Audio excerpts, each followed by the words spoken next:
اعوذ باللہ من الشیطان الرجیم بسم اللہ الرحمن الرحیم۔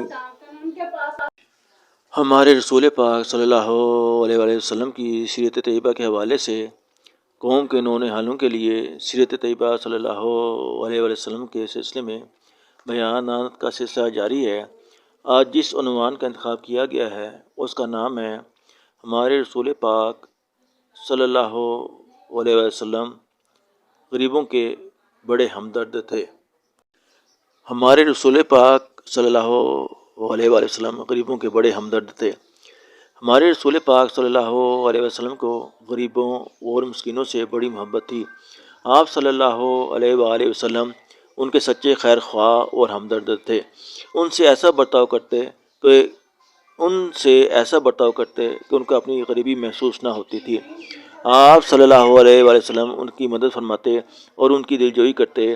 آپ صلی اللہ علیہ وآلہ وسلم دعا مانگا کرتے تھے کہ خدایا مجھے مسکین زندہ رکھ، مسکین اٹھا اور مسکینوں کے ساتھ میرا حشر کر۔ اگر کوئی غریب قرض ادا نہ کر سکتا تو آپ صلی اللہ علیہ وآلہ وسلم اس کا قرض ادا کر دیتے تھے۔ کوئی بھوکا ہوتا تو اس کو کھانا کھلاتے تھے۔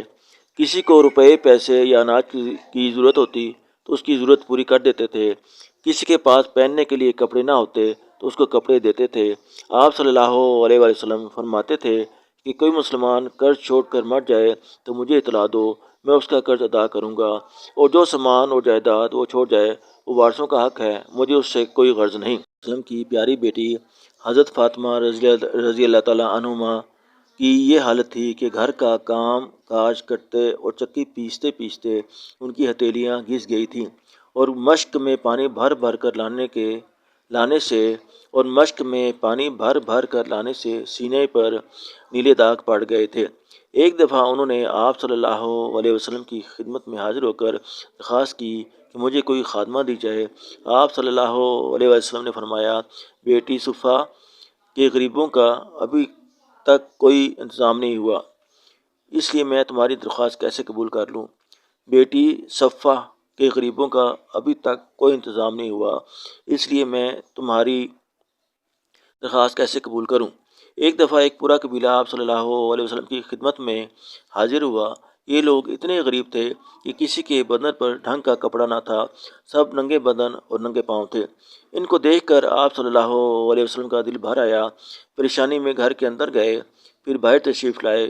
اس کے بعد سب مسلمانوں کو جمع کر کے ان لوگوں کی امداد کے لیے فرمایا۔ ہر مسلمان نے اپنی طاقت کے مطابق ان کی مدد کی تو آپ صلی اللہ علیہ وسلم بہت خوش ہوئے۔